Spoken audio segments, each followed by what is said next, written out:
नमस्कार, अरुणाचल समाचार में आपका स्वागत है। मैं हूं बामिन सुम्पी। आइए बुलेटिन में सबसे पहले देखते हैं मुख्य समाचार।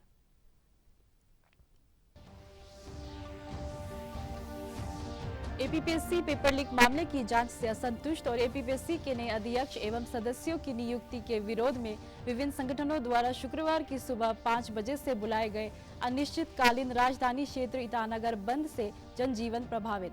राज्य सचिवालय में सरकार और प्रदर्शनकारी संगठनों के प्रतिनिधियों के बीच बैठक जारी। प्रधानमंत्री नरेंद्र मोदी ने कहा, गरीबों के सशक्तिकरण और देश के तेजी से विकास के लिए इंफ्रास्ट्रक्चर डेवलपमेंट है केंद्र सरकार की प्राथमिकता।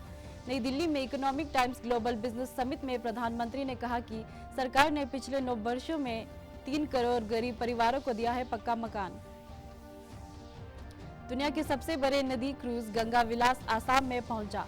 पर्यटकों ने आसाम के धुबरी जिले में आशारी कंदी गांव में टेराकोटा और मिट्टी के बर्तन बनाने के पारंपरिक तौर तरीकों का लिया जायजा। स्विट्जरलैंड के 26 और जर्मनी के 2 पर्यटक हैं इस दल में शामिल। Arunachal Pradesh Public Service Commission APPSC paper leak मामले की जांच से असंतुष्ट और एपीपीएससी के नए अध्यक्ष एवं सदस्यों की नियुक्ति के विरोध में विभिन्न संगठनों द्वारा शुक्रवार की सुबह 5 बजे से बुलाए गए अनिश्चितकालीन राजधानी क्षेत्र ईटानगर में बंद के कारण सामान्य जनजीवन प्रभावित है। राजधानी ईटानगर में कानून एवं व्यवस्था को बनाए रखने के लिए Arunachal Pradesh police battalion, IRBN और अर्धसैनिक बल के जवानों को तैनात किया गया है। अंतिम समाचार मिलने तक राज्य सचिवालय ईटानगर में मुख्यमंत्री पेमा खांडू के नेतृत्व में सरकार प्रदर्शनकारी संगठनों के प्रतिनिधियों के बीच बैठक चल रही है। गौरतलब है कि भारी विरोध प्रदर्शन के मद्देनजर शुक्रवार को राज्य मंत्रिमंडल की आपात वर्चुअल बैठक में एपीपीएससी के नए अध्यक्ष एवं सदस्यों के निर्धारित शपथ ग्रहण समारोह को टालने का निर्णय लिया गया। मंत्रिमंडल ने एपीपीएससी मुद्दे पर अरुणाचल प्रदेश के सामाजिक संगठनों सहित सभी हितधारकों से बैठक कर विचार विमर्श करने का निर्णय लिया गया है। गौरतलब है कि गत 7 फरवरी को राज्यपाल ने अरुणाचल प्रदेश लोक सेवा आयोग के नए अध्यक्ष और 3 सदस्यों की नियुक्ति को मंजूरी दी थी।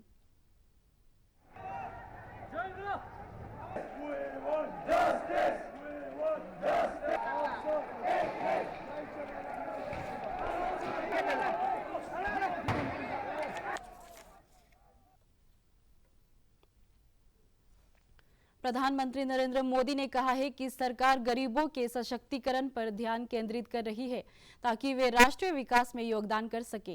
नई दिल्ली में शुक्रवार को economic times global business summit को संबोधित करते हुए प्रधानमंत्री ने कहा कि सरकार ने कल्याणकारी योजनाओं को गरीबों तक पहुंचाने के लिए कई सुधार किए हैं। उन्होंने कहा कि सरकार ने पिछले 9 वर्षों में 3 करोड़ गरीब परिवारों को पक्का मकान दिया है, जो गरीबों के उत्थान के प्रति सरकार के समर्पण को दर्शाता है। प्रधानमंत्री ने कहा कि सरकार ने अब तक डीबीटी के जरिए 28 लाख करोड़ रुपए ट्रांसफर किए हैं। उन्होंने कहा कि देश के तेजी से विकास के लिए बेहतरीन बुनियादी ढांचे की जरूरत है, इसीलिए सरकार ने ढांचागत संरचना के निर्माण को एक सुनियोजित रणनीति के रूप में नए सिरे से तैयार किया है।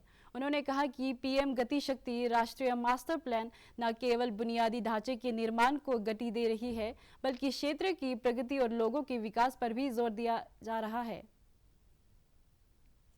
2014 में जब हमें सेवा करने का अवसर मिला तो देश के ग्रामीण इलाकों में सैनिटेशन कवरेज 40% से भी कम था। जब हम आए उस समय 40% से भी कम था। हमने इतने कम समय में 10 करोड़ से ज्यादा शौचालय बनाए, स्वच्छ भारत अभियान शुरू किया। आज देश के ग्रामीण इलाकों में सैनिटेशन कवरेज 100% तक पहुंच गया है। आजादी के 7 दशक के बाद भी हमारे देश में सिर्फ 30 मिलियन यानी 3 करोड़ रूरल हाउस होल्ड के पास टैप कनेक्शन था। 160 मिलियन रूरल हाउस होल्ड यानी 16 करोड़ परिवार इससे वंचित थे। हमने बड़ी बड़ी बातों के बजाय 80 मिलियन यानी 8 करोड़ नए टैप कनेक्शन सिर्फ 3.5 वर्षों में दे दिए हैं।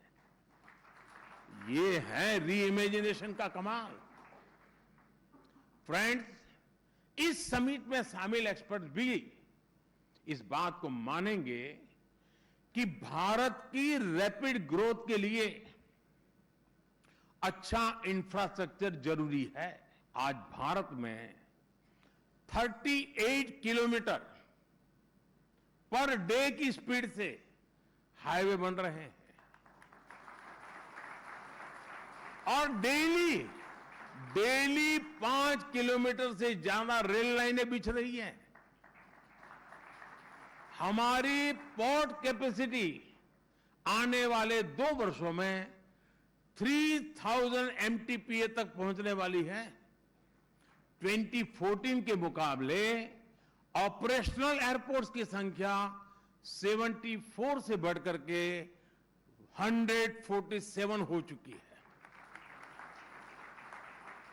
इन 9 वर्षों में लगभग 3.5 लाख किलोमीटर रूरल रोड बनाई गई हैं। करीब 80,000 किलोमीटर नेशनल हाईवे बने हैं। ये सारे 9 साल का मैं हिसाब दे रहा हूं आपको। इन्हीं 9 वर्षों में 3 करोड़ गरीब परिवारों को पक्के घर बना करके दिए गए।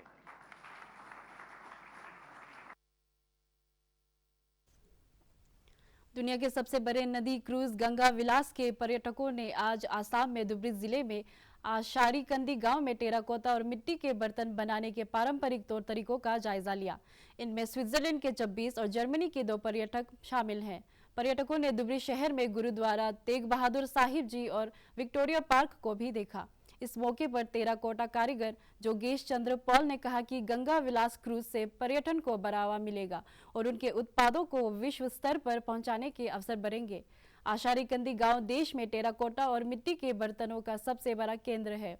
गंगा विलास क्रूज आसाम से जोगी गोपा पहुंचेगा, जहां पर्यटकों को टेराकोटा और पत्थर की शिल्पकारी के लिए प्रसिद्ध ग्वालपारा जिले के श्री सूर्य पहाड़ को देखने का मौका मिलेगा। इस पहाड़ पर हिंदू, बौद्ध और जैन धर्म के देवी देवताओं के चित्र अंकित है। असम के 13 दिन प्रवास के दौरान गंगा विलास का ठहराव गुवाहाटी में स्वालकुची और पांडु, काजीरंगा और माजुली में भी होगा। प्रधानमंत्री नरेंद्र मोदी ने इस क्रूज को इस वर्ष 13 जनवरी को उत्तर प्रदेश में वाराणसी से रवाना किया था। अब तक ये क्रूज बिहार, पश्चिम बंगाल और बांग्लादेश की यात्रा कर चुका है।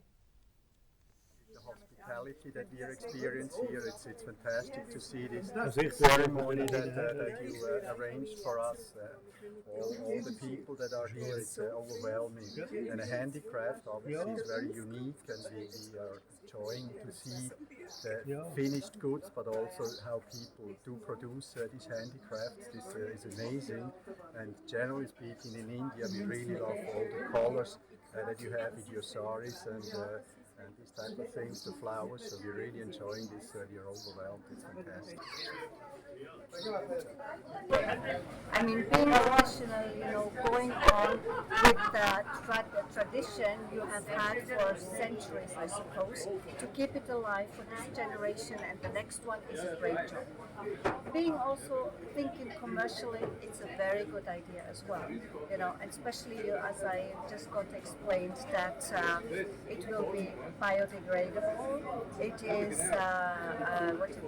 it is absolutely without plastic. You want to reduce plastic, so it is a very great idea, and I hope you will spread this idea all over the country or even further.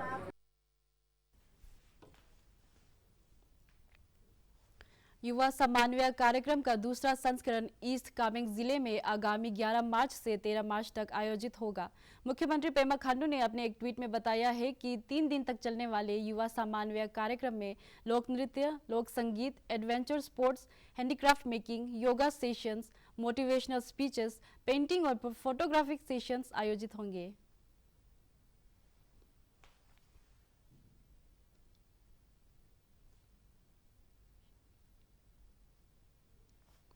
केंद्रीय पर्यटन मंत्री जी किशन रेड्डी ने गुरुवार को नई दिल्ली में सर्वश्रेष्ठ ग्राम प्रतियोगिता पोर्टल, वैश्विक पर्यटन निवेशन शिखर सम्मेलन और ग्रामीण पोर्टल का शुभारंभ किया।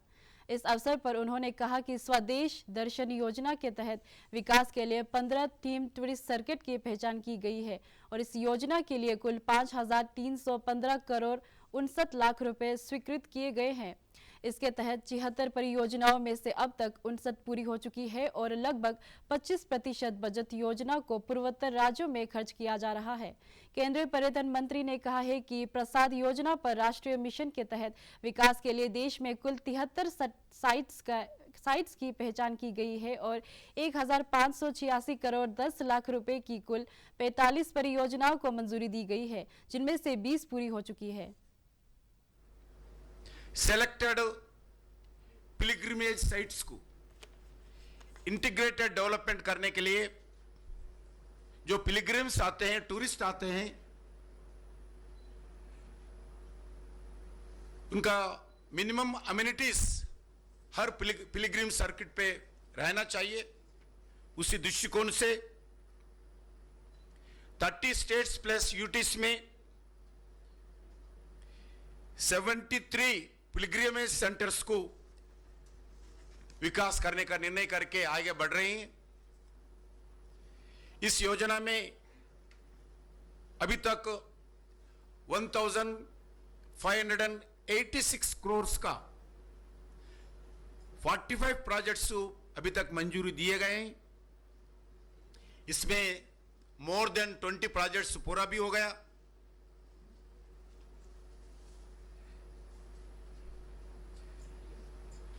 स्वदेशी दर्शन में प्रसाद स्कीम में लगभग 156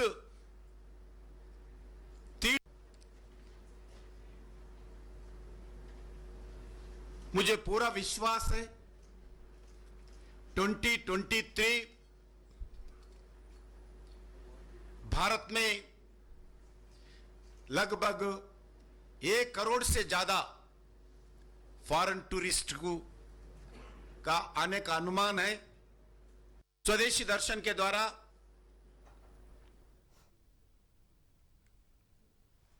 देश भर में आज महाशिवरात्रि का त्योहार पूरे जोश और उत्साह के साथ मनाया जा रहा है।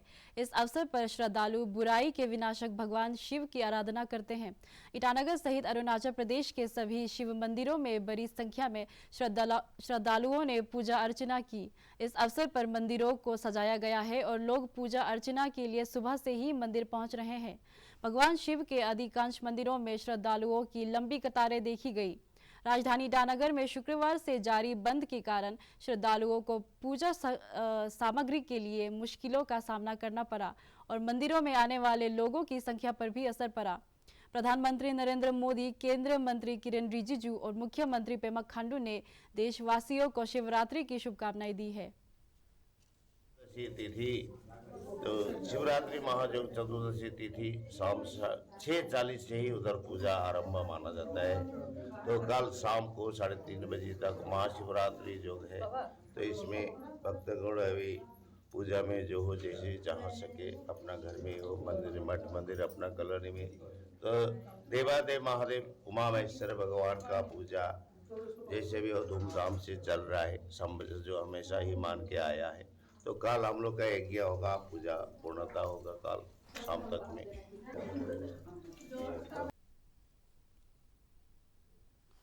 केंद्रीय पेंशन और पेंशनभोगी कल्याण विभाग अगले महीने की 17 तारीख को वीडियो कॉन्फ्रेंस के जरिए देशव्यापी पेंशन अदालत आयोजित करेगा। इस अदालत का उद्देश्य मौजूदा नीति और दिशा निर्देशों के अनुसार पेंशन भोगियों की शिकायतों का समाधान करना है। विभाग ने लंबित पेंशन मामलों और बाद की शिकायतों, मुख्य रूप से 80 वर्ष और उससे अधिक आयु के सीनियर सिटीजन्स के पेंशन मामलों और परिवार पेंशन मामलों के तुरंत समाधान पर बल दिया है।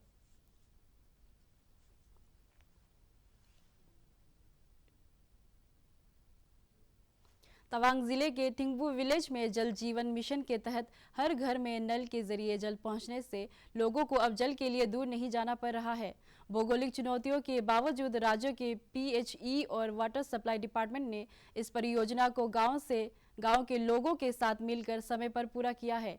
पेश है एक रिपोर्ट। अरुणाचल प्रदेश के तवांग जिले के सुदूरवर्ती गांव टिंगबू की तस्वीर बदल कर रखती है।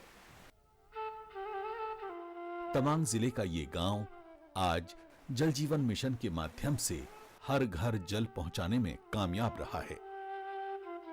टिंगबू गांव तवांग की सुंदर ऊंची पहाड़ियों पर बसा है।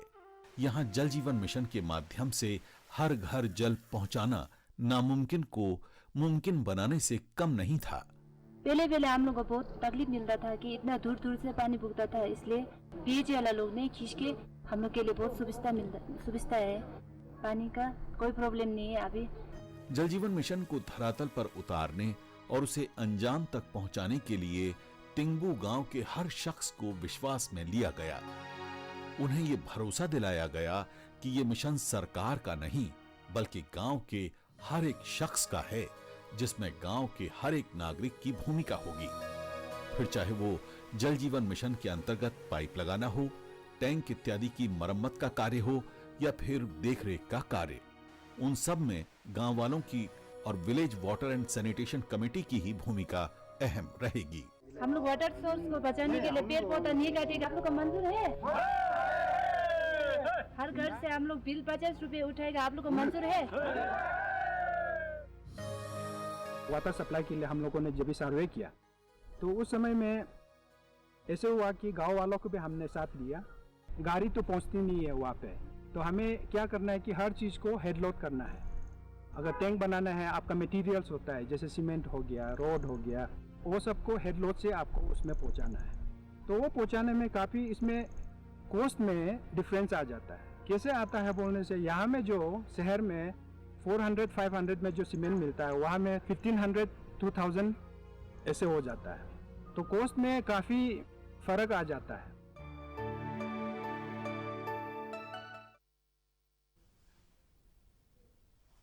अरुणाचल समाचार के आज के अंक में इतना ही। हम कल फिर हाजिर होंगे अरुणाचल और देश दुनिया की खबरों के साथ। चलते चलते आपको बता दें कि आप अरुणाचल समाचार हमारे YouTube channel DD news Arunachal पर भी देख सकते हैं। देखते रहिए अरुण प्रभा। नमस्कार।